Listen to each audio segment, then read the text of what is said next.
आम्ही पालिका निवडणुकांच्या तोंडावरती आघाडी करण्याच्या मुद्द्यावरून काँग्रेसमध्ये अंतर्विरोध पाहायला मिळतोय। काँग्रेस आगामी मुंबई महापालिका निवडणुका स्वबळावरती लढवेल असं भाई जगताप यांनी स्पष्ट केलंय। ना उद्धव ठाकरे ना राज ठाकरेंच्या पक्षासोबत काँग्रेस लढणार, स्वबळावरती लढेल असं त्यांनी जाहीर करून टाकलंय। तर युती किंवा आघाडीचा निर्णय हा पक्षश्रेष्ठीच घेतील।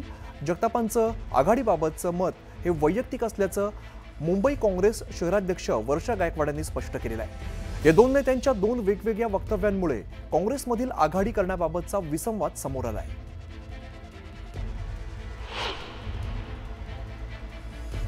असं कोणी गॅरंटेड सांगू शकणार नाही की नाही एवढ्याच जागा येतील तेवढ्याच जागा येतील, पण एवढं मात्र मी नक्की सांगेन, काँग्रेस स्वबळावर लढल्यावर काँग्रेसचा आमचा महापौर बसेल किंवा काँग्रेसच्या मदतीशिवाय महापौर बसणार नाही। पक्षामध्ये निर्णय घेत असताना कोणी वैयक्तिक त्या ठिकाणी निर्णय घेत नसतात। एक सामूहिक निर्णय असतो जो पक्षाच्या श्रेष्ठींना सांगितला जातो आणि पक्षश्रेष्ठी त्याच्यावरती निर्णय घेतात आणि त्याच्यानंतर अधिकृत जी भूमिका असते ती सांगितली जाते। पण सर्वसाधारणपणे काँग्रेस पक्षाची भूमिका आमची जी दिसलेली आहे मागील काळापासून आणि आता सुद्धा आमची भूमिका हीच राहील की संविधान आणि ह्या देशाची लोकशाही जिवंत राहिली पाहिजे, ज्यासाठी आमचे आदरणीय नेते मल्लिकार्जुन खरगे साहेब आणि आदरणीय नेते राहुल गांधी सातत्याने लढत आहेत। ती भूमिका घेऊन आम्ही येणाऱ्या काळामध्ये जाऊ आणि आमची भूमिका आम्ही पक्षश्रेष्ठींना सांगू जी आमची भूमिका आहे। दरम्यान स्वबळावरती लढताना आमच्यावरती कोणत्या पक्षाचं बंधन नको असं जगतापांनी सांगितलं। तर जगतापांचं मत वैयक्तिक आहे, निर्णय पक्षश्रेष्ठी घेतात असं वर्षा गायकवाडांनी ठणकावलंय। आम्ही स्पष्टपणे सांगितलेलं आहे की आता सुद्धा आम्हाला उद्धवजी ठाकरे असू द्यात किंवा राज ठाकरे असू द्यात किंवा आणखीन कोणी स्वबळावर लढताना आम्हाला कुठल्याही पक्षाचं बरोबर आमच्या बरोबर बंधन नको, हे आम्ही स्पष्टपणे सांगितलेलं आहे। भाई जगतापांनी चर्चा करण्याचा प्रश्न नाही, त्यांना जे वाटलं त्यांनी ते मत मांडलं। असे तर प्रत्येक राजकीय पक्षामधल्या नेत्यांना आपलं मत मांडण्याचा अधिकार, त्यांनी त्यांचं मत मांडलं। ठीक आहे, ती कार्यकर्त्यांची भूमिका आहे, मी तुम्हाला आधीच सांगितलं। पीएससी मध्ये काही नेत्यांची भूमिका आहे, सर्वांची भूमिका असू शकते, पण शेवटी निर्णय जो असतो तो वरच्या लेवलला होतो, त्याच्यावर चर्चा होते, त्याच्या बाकीच्या गोष्टी ठरतात आणि मल्लिकार्जुन खरगे साहेब, राहुल गांधीजी आणि सोनिया गांधीजी याच्या संदर्भामधला निर्णय घेतील आणि जेव्हा निर्णय येईल तेव्हा आम्ही त्याबद्दल बोलू।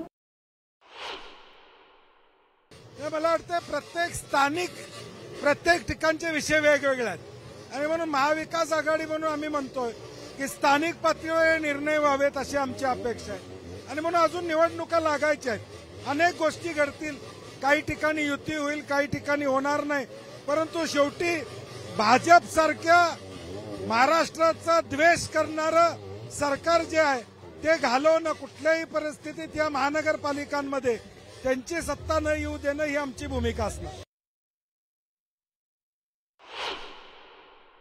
उगाचच भाई जगताप आणि राज ठाकरेंना विरोध केला असं नाही म्हणाले आहेत। ते म्हणाले आमचा उद्धवजींबरोबर जायचं की नाही हे नक्की होत नाही, तर राजसाहेबांचा काय प्रश्न येत नाही, हे बरोबर आहे। त्यामुळे उगाच ते पतंगड नको।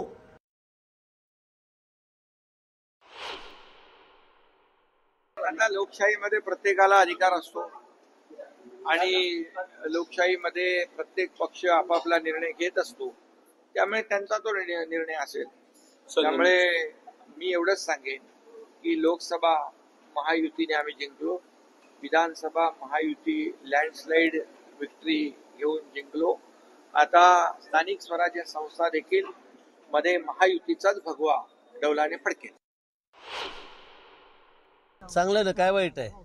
आणि खरं आहे त्यांनाही त्यांची मतं शाबूत ठेवायची आहेत, त्यांनाही पुढे राजकारण करायचं आहे, त्यामुळे मला नाही वाटत की ते एकत्रितपणे लढतील। पण आता सध्या काही पक्षांना तर उतावळा नवरा आणि गुडघ्याला बाशिंग असं झालेलं आहे, आमची युती आम्ही एकत्र। मला वाटतं काय बोलावं त्यांच्याबद्दल मला तर हे कळत नाही आहे। आता काँग्रेस वेगळं म्हणते, राष्ट्रवादी शरद पवार गट काही वेगळं म्हणतोय, इकडून आमचे राजसाहेब हे तर अजूनही बोलत नाही आहेत, पण काही मंडळींना फारच घाई झालेली आहे, अगदी बाशिंग मारून बसलेले आहेत। आता कसं होईल, केव्हा होईल, कसं होईल, कारण त्यांना त्या महापालिकेमध्ये मुंबईच्या त्याचा पोपटासारखा जीव अडकलेला आहे आणि त्यामुळे बिचारे ते सकाळपासून कसा होईल प्रयत्न करत असतात। पण मला वाटतं की आता काँग्रेस त्याच्या सोबत कशी राहील हाही मोठा प्रश्नच आहे। अमित गद्रे, पालिका निवडणुकांच्या पार्श्वभूमीवर महायुतीत राजकीय बलाबल चाचपणी केली जाते आणि अशामध्येच ठाण्यात महायुती म्हणून एकत्र लढण्याबाबत भाजपाकडून पडताळणी केली जाते. तर अजित पवारांचा राजकीय बालेकिल्ला म्हणून ओळखल्या जाणाऱ्या पिंपरी चिंचवडमध्ये भाजप महायुती म्हणून लढण्यास उत्सुक नसल्याचं सूत्रांनी सांगितलंय. तुषार उपणवर आपल्याला या संदर्भातली अधिकची माहिती देतात. तुषार, जशी जशी निवडणुकीची आता निवडणूक जवळ येते, चर्चा सुरू झालेली आहे आणि राजकीय बलाबल कसं आहे त्याची सुद्धा चाचपणी सुरू झाली आहे. भाजपच्या वरिष्ठ नेत्यांनी जी माहिती दिली त्या माहितीनुसार भाजप आपल्याला ठाण्यामध्ये चाचपणी करताना पाहायला मिळत आहे. एक हाती निवडणूक लढायची की महायुतीमध्ये निवडणूक लढायची अद्याप चाचपणी पूर्ण झालेली नाहीये.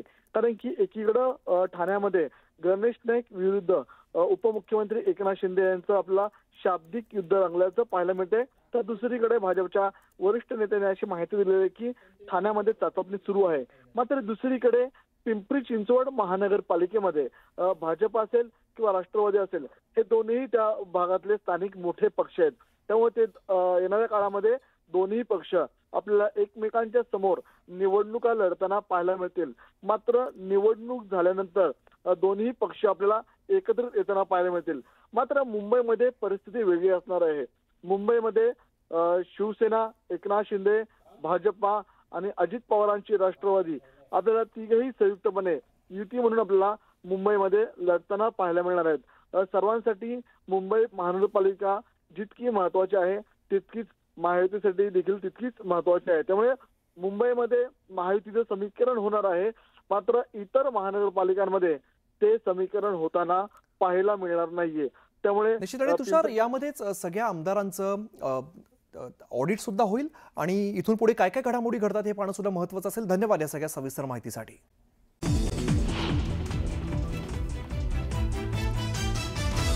ठाण्यात महायुती म्हणून लढण्याबाबत पडताळणी सुरू, तर पिंपरीमध्ये अजित पवारांसोबत जाण्यास भाजप अनुत्सुक, सूत्रांची न्यूज 18 लोकमतला माहिती.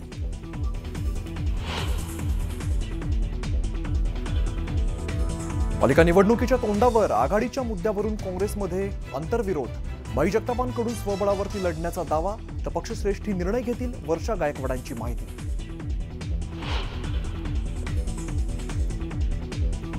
राज्यातील महायुतीच्या आमदारांना सरकारकडून दिवाळी गिफ्ट, विकास कामांसाठी प्रत्येकी 5 कोटींचा निधी मंजूर, विरोधकांकडून सत्ताधाऱ्यांचा समाचार.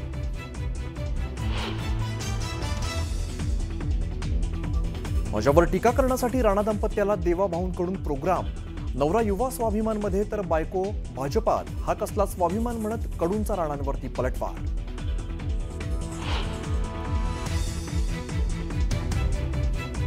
राज्य सरकारकडून मदतीच्या निकषात बदल, पूरग्रस्तांना 3 हेक्टरपर्यंत मदत मिळणार, तर आतापर्यंत 8,139 कोटी रुपये वितरित झाल्याची माहिती.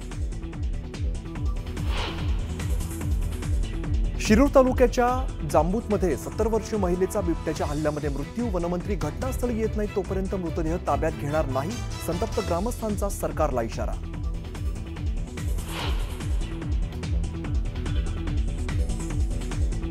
दिवाळी पाडव्यानिमित्ताने पुण्यातील श्रीमंत दगडूशेठ गणपती मंदिरात आकर्षक सजावट, सकाळपासून दर्शनाला भाविकांची मोठी गर्दी.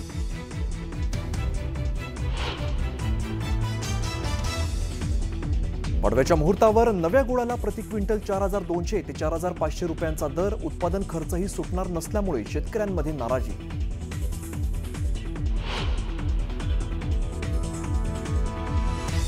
पाडव्याच्या मुहूर्त सौद्यात हळदीला 17,800 रुपयांचा उच्चांकी दर, सांगली कृषी उत्पन्न बाजार समितीच्या आवारात पार पडले सौदे.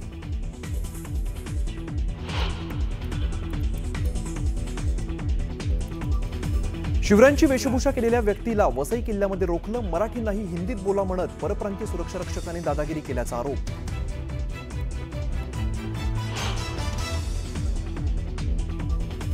फरार आरोपी मेहुल चोक्सीला लवकरच भारतात आणलं जाणार, भारतातील प्रत्यार्पणाला बेल्जियम कोर्टाची परवानगी, अर्थर रोड जेलमध्ये ठेवणार असल्याची माहिती.